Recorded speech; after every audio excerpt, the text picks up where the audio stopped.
Welcome back to Affinity's Market Update. Today I'm joined by Daniel Edwards, Senior Mortgage Broker at the Affinity Group and Managing Director of RED, Affinity's later life lending partner.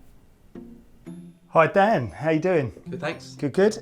So obviously we want to talk today a little bit about the budget, a little bit about your role at Affinity and RED, and then how that might work for people in the current climate and what this is probably going to mean. So let's go through some budget points yesterday. I picked out a few and I know we talked about it earlier. So they're going to change the top rate of income tax there on the 6th of April 2023 from 150k to £125,140.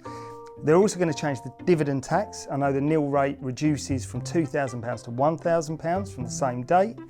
Capital gains tax exemption is going to be reduced from the 6th of April from £12,300 to £6,000 and then reduced again on the 6th of April 24 to £3,000. The corporation tax will be increasing to 25%. Obviously that was famous from the quasi-Kwarteng era that was dropped and it was going to be reduced, and within maybe a week or two it was all changed. So we know that's happened. I think a key for us talking about things that they've changed, which I think were still reasonably positive, is stamp duty.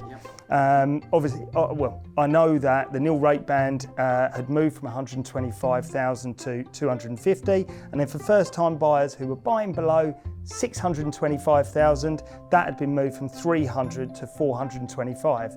So it looks like we've still got that stamp duty benefit for a while. How do you think that's going to help?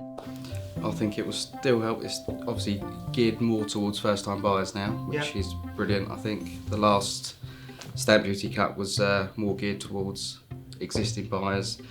But now with the first-time buyers, it's definitely going to help. There's still a saving for next-time buyers as well. I think the saving equates to about £2,500 per property. Okay. So it's going to help, but definitely more. It's going to help with the first-time buyers. And I think they've probably given first-time buyers enough time there as well to really take advantage of that, I guess. So there's still a benefit there, isn't there, until 2025. So a reason perhaps to talk yourself into buying a property as opposed to not, to grab that saving, right? I know IHT has been a big thing as well, and again was in the budget. It's basically been frozen for people.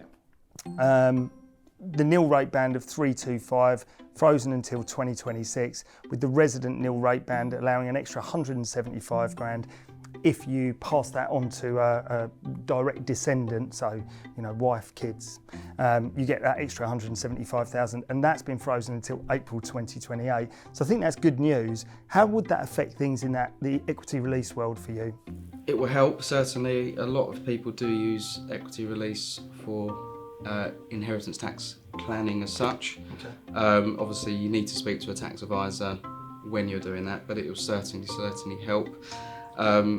It will, with equity release, you can use the funds for a lot of things, but now I think it's becoming more prevalent that parents or maybe grandparents are gifting some of that equity release to their grandchildren or children to be able to increase their deposit. That's an interesting thing, and I suppose that probably leads us perfectly into interest rates. Swap rates have come down. Yeah. So in the background, the swap rates are what the banks use to lend money to each other.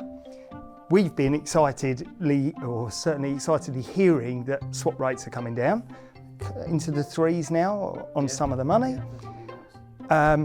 What have we seen with interest rates? Nothing. Right. Well, yes, sorry.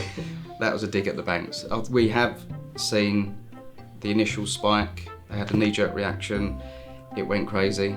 But we are now seeing that coming back. And this was after the mini-budget, I assume? This was after the mini-budget. But now we're seeing, with the dust has settled a little bit, with the swap rates coming down, the rates are starting to fall down now. We're seeing some rates below 5%. Wow.